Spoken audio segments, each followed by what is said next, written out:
안녕하세요, 토치코치입니다. 오늘 이 시간에는 다이어트 불변의 법칙, 전 세계 1200만 부 이상 팔린 베스트셀러인 이 다이어트 불변의 법칙이란 책을 리뷰하려고 합니다.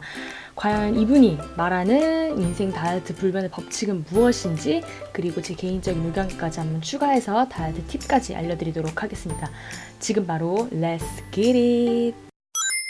다이어트 불변의 법칙, 먼저 저자분부터 알아봐야죠. 하비 다이아몬드라는 분이세요. 실제로 20대 때는 178에 90kg가 넘는 뚱뚱한 몸이었지만 이 방법을 통해서 25kg를 감량했기 때문에 자기가 산 증인이신 분이기 때문에 그게 책에서도 굉장히 강한 어조로 다이어트 방법을 알려주고 계십니다.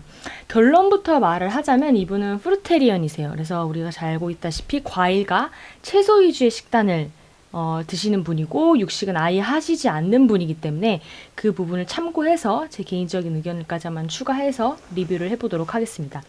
크게 7챕터가 있는데요. 그 중에서 저는 한 5가지 챕터 정도를 다뤄보려고 하고 나머지가 궁금하신 분들은 책을 좀 참고하시면 좋을 것 같아요. 먼저 가장 첫 번째는 지금 당장 다이어트를 멈춰라. 지금 다이어트 하려고 이 책을 폈는데 당장 다이어트를 멈추려고 합니다. 가장 첫 번째 이런 얘기가 나옵니다. 대부분의 사람들은 이 참담한 다이어트가 끝나고 나면 무엇을 먹을 것인지를 생각한다. 먹을 것을 생각하면서 어떻게 다이어트에 성공할 수 있을까? 자신을 배고프게 만드는 것은 정답이 아니다. 저도 근데 이 말에 되게 공감하는 부분이, 우리도 다이어트 하면서 다이어트 끝나면 뭐 먹을 거야? 다이어트 끝나면 엽떡 먹을 거야? 다이어트 끝나면은 치킨 먹을 거야? 이런 생각을 하게 되는데 가장 포인트는 그거 같아요. 지속 가능한 다이어트. 다이어트는 평생 계속되는 거고 나한테 맞는 식습관을 찾아서 건강한 부분을 찾아서 그것을 지속할 수 있는 힘.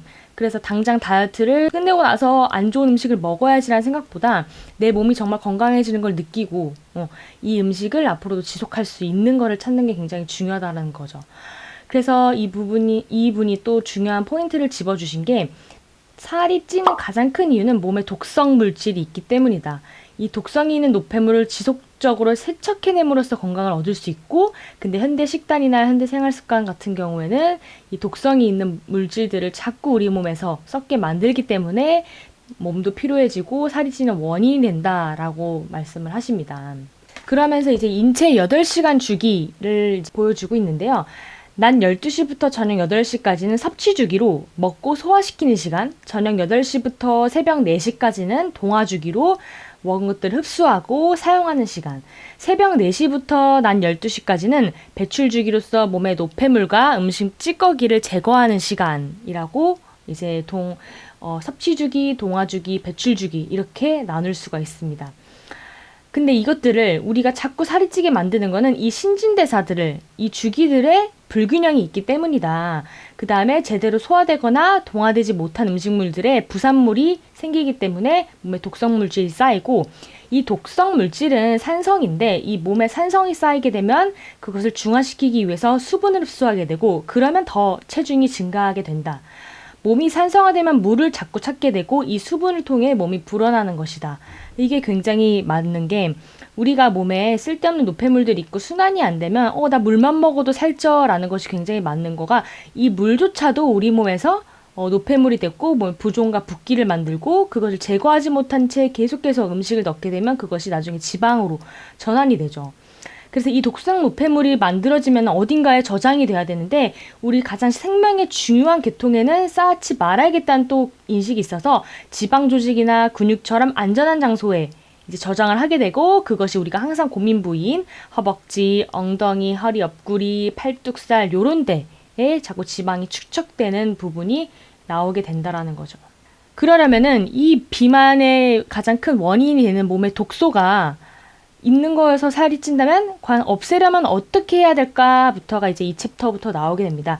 첫 번째로는 수분이 많은 음식을 먹어라. 그래서 우리가 다이어트 하면서 물의 중요성은 굉장히 강조를 많이 들었죠. 그렇지만 단순히 그냥 찬물을 벌컥벌컥 많이 마시는 게 아니라 수분기가 많은 음식을 섭취하는 것이 포인트입니다. 앞서 말했다시피 이분은 프루테리언이기 때문에 과일과 야채가 가장 수분이 많은 음식이기 때문에 요것을 먹어야 된다라고 말씀을 하시는데요. 여기서 이제 저는 개인적으로 일전 영상에서 과일의 과당이 또 당질이 많고 살을 찌우고 오히려 이제 한 번 과일을 먹으면 잘 절제가 안 되기 때문에 과일의 섭취에 있어서 다이어트는 크게 도움이 되지 못한다라고 말했던 부분이 있기 때문에 저는 개인적으로는 이제 과일 섭취를 다이어트 할 때는 엄청 추천하지는 않은 편인데 이분도 책을 좀 더 디테일하게 들어가 보면은 그런 부분이 있어요. 과일과 야채가 이제 다이어트에 있어서 가장 중요한 부분이긴 하지만 언제 먹느냐도 중요하고 그 두 가지가 핵심입니다. 과일이랑 갑자기 고기랑 과일이랑 밥이랑 같이 먹는 것은 절대 도움이 되지 않는다고 해서 그 디테일한 언제 먹어야 되는지 어떻게 먹어야 되는지 부분은 책을 좀 참고하시면 될 것 같고 개인적으로 이 부분을 실천하면서 2주 정도는 정말 힘들 수 있다. 하지만 그 이후에는 정말 몸이 바뀌게 될 거다라고 설명하시는데 저는 과일과 야채만 먹고 하루도 못 버티겠거든요.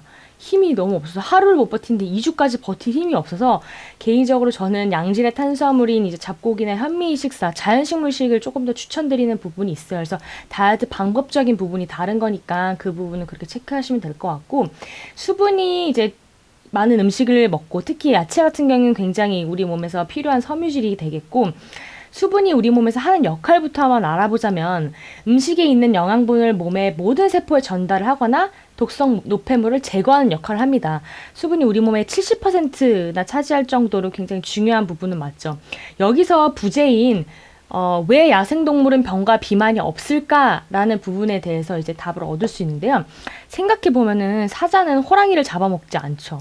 그래서 육식동물이 식물이나 과일을 먹는 동물을 잡아먹는다는 사실. 왜냐하면 그것이 모든 육식동물이 필요한 것이기 때문인데요. 사자가 동물을 잡아먹을 때 내장부터 먹는 것은 그곳에서 이미 소화된 수분 함유량이 높은 음식을 찾을 수 있기 때문에 내장부터 꺼내 먹게 되는 것이라고 합니다. 그 다음에 이제 요 챕터에서 제가 조금 더 드릴 수 있는 다이어트 팁은 식사를 하면서 물을 마시는 것은 도움이 되지 않는다는 거예요.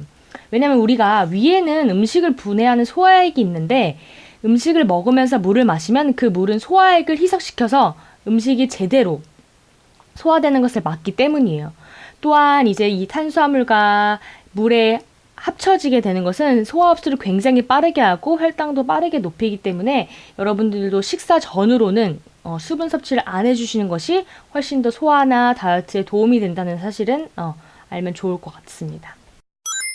자, 두 번째로는 아무 음식이나 섞어 먹지 마라입니다. 섞으면 섞을수록 쉽게 부패하고 독성 물질을 뿜어낸다. 다 배출하지 못한 노폐물은 다 지방으로 저장된다라고 하는 건데요. 그럼 포인트는 한 번에 한 가지 음식만 먹으라 하는 것이 포인트입니다.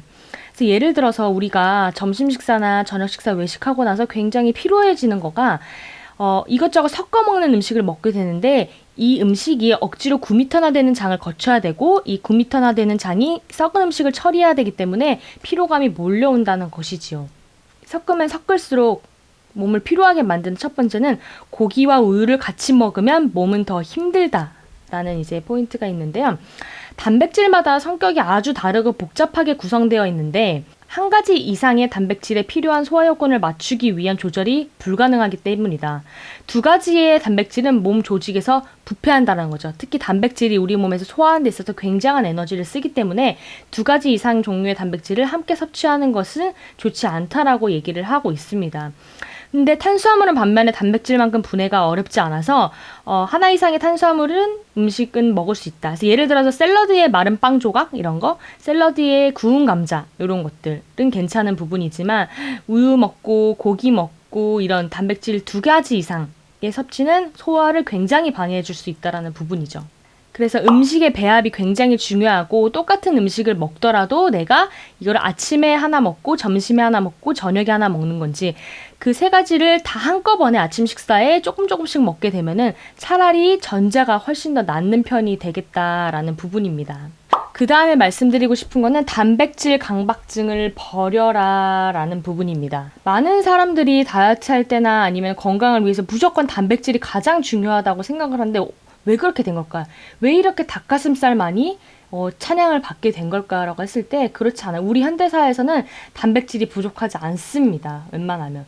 기아 상태가 아닌 한 단백질 결핍증이 발생하지 않기 때문에 저도 이 부분은 동의하는 게 무조건 닭가슴살, 고기, 단백질에 대한 그 강박을 버리시고 탄수화물, 단백질, 지방 골고루 양질의 영양소를 섭취해 주시는 게 가장 중요하다고 생각이 드는데요. 이런 말이 있습니다. 얼룩말이 기린의 젖을 먹고 자라는 것을 본 적 있는가? 말의 젖을 먹고 자라는 강아지를 본 적 있는가? 사슴의 젖을 먹고 자라는 고양이를 본 적 있는가? 그렇다면 암소의 젖을 먹고 자라는 인간을 본 적 있는가? 우리죠. 우유를 먹고 있잖아요.